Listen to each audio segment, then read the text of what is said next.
आज हम धन्य इकाई कोष्ठिका में परमाणुओं की संख्या का निर्धारण निकालना देखते हैं। रूल्स नंबर 1 है कि धन के प्रत्येक कोने पर स्थित परमाणु का योगदान 1/8 होता है। धन के प्रत्येक फलक के केंद्र पर स्थित परमाणु का योगदान 1/2 होता है। धन के केंद्र पर स्थित परमाणु का योगदान 1 होता है। धन की कोर पर स्थित परमाणु का योगदान 1/4 होता है। इन नियमों की सहायता से अब हम कुछ सवाल को हल करते हैं। जैसे कि कह रहा है कि ए और बी से बने यौगिकों में ए परमाणु धन के प्रत्येक कोने पर है और बी परमाणु फलक के केंद्र पर है, तो यौगिकता सूत्र ज्ञात कीजिए। अब देखिए, जैसे कि हम जानते हैं कि धन के 8 कोने होते हैं और कोने पर स्थित परमाणु का योगदान नियमानुसार 1/8 होता है। इस संदर्भ एक ही संख्या होगी वो 8 × 1/8 अर्थात 1। अब बी कह रहा है सवाल में फलक के केंद्र पर है जिसका योगदान होता है हमारा 1/2, चूँकि फलक जो होते हैं वो 6 होते हैं और योगदान 1/2 है। यदि इनकी मल्टीप्लाई करो तो 3 आएगा, तो हम तो देख रहे हैं ए आया 1 और बी आया 3, तो सूत्र हो गया AB3।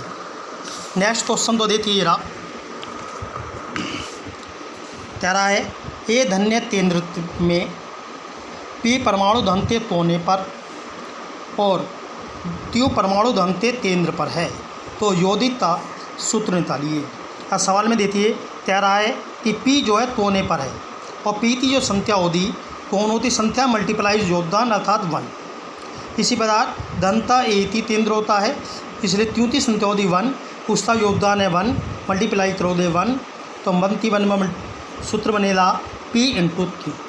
इसी प्रकार नेक्स्ट क्वेश्चन देती है एक धन्य इकाई सेल में P परमाणु कोने पर, Q परमाणु धन के केंद्र पर और R परमाणु प्रत्येक फलक के केंद्र पर है, यौगिकता सूत्र निकालिए। अब सवाल में देखिए, P परमाणु कोने पर है तो इसलिए P की संख्या होगी 8 कोने मल्टीप्लाई उसका योगदान अर्थात 1। इसी प्रकार Q परमाणु संख्या होगी Q1 × उसका योगदान 1 अर्थात 1 की 1 मतलब 1। इसी प्रकार R परमाणु चूँकि फलक के केंद्र में है, फलक की संख्या 6 मल्टीप्लाई 1/2 3, तो हम तो देते हैं P आया 1, Q आया 8 और R आया 3, तो सूत्र होगा PQR3। इसी प्रकार नेक्स्ट क्वेश्चन देखिएगा, ए धन्य यूनिट सेल में H परमाणु कोने पर और Y परमाणु एकांतर फलक पर है, यौगिकता सूत्र निकालिए। अब देखिए, पहले सवाल के अनुसार H जो है कोने पर है, इसलिए 8 कोने हैं, योगदान 1/8 है, तो संख्या ले 1। इसी प्रकार Y एकांतर फलक, एकांतर फलक का मतलब है यहाँ पर कि आमने सामने के 2 कोने और योगदान हो गया 1/2 अर्थात 1, तो सूत्र हो गया H भी 1 है Y भी 1 है, तो सूत्र हो गया HY। इसी प्रकार नेक्स्ट क्वेश्चन देखिएगा, एक यूनिट सेल में A परमाणु कोने पर और B परमाणु फलक के केंद्र पर है। यदि सेल के दोनों कोने गायब हो जाएं तो यौगिकता सूत्र बताइए। अब देखिए, A की संख्या 8 कोने होते थे, 2 सवाल में लुप्त हो गए, तो बच रहे कितने 6 मल्टीप्लाई 1/8 अर्थात 3/4। B कहाँ है? B कह रहा है फलक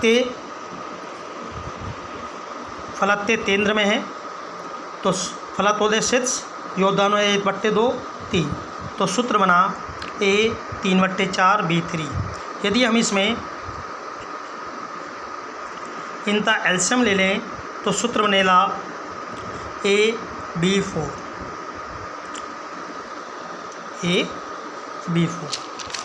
नेक्स्ट कह रहा है हमसे सवाल में BCC अर्थात बॉडी सेंटर ट्यूब में परमाणु की संख्या ज्ञात कीजिए। जैसे कि हम जानते हैं BCC में धन के प्रत्येक कोने पर एक परमाणु होता है और साथ साथ सेंटर में भी एक परमाणु होता है, इसलिए टोटल जो संख्या होगी वो होगी 8 कोने वाले मल्टीप्लाई उसका योगदान प्लस केंद्र और उसका योगदान। अतः 1 + 1 अतः 2। तो ध्यान रखना है BCC में जो परमाणु संख्या है वो है कितनी 2। अगला क्वेश्चन है FCC में परमाणु की संख्या ज्ञात कीजिए।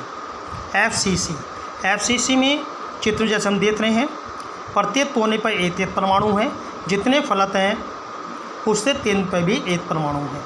तो कोने पे जो परमाणु संख्या आई थी वो आई थी 8 × 1 अर्थात 1, और जो फलक थे 3 पर आई थी वो थी 6 × 1/2 अर्थात 3। तो टोटल परमाणु ने 1 + 3 अर्थात 4। अतः FCC में परमाणु की संख्या कितनी होती है 4 होती है। अब देखिए आंसर कुछ क्वेश्चन लेते हैं। आंसर में पहला क्वेश्चन था ठोस कठोर होते हैं क्यों।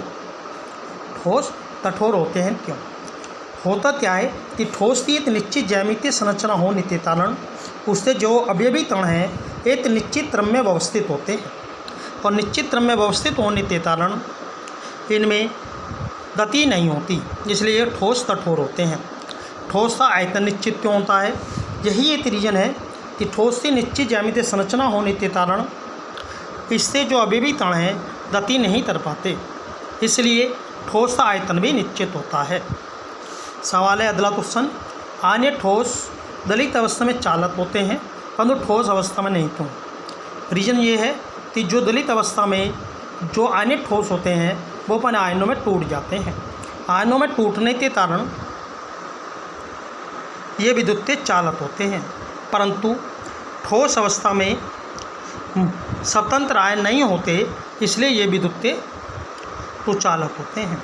तो ध्यान रखने की बात है कि जो ठोस है वो इसलिए कठोर है क्योंकि उससे जो अवयवी कण है एक निश्चित क्रम में व्यवस्थित हैं और उनमें गति करने की संभावना नहीं होती, इसलिए ठोस का आकार और आयतन दोनों निश्चित होते हैं।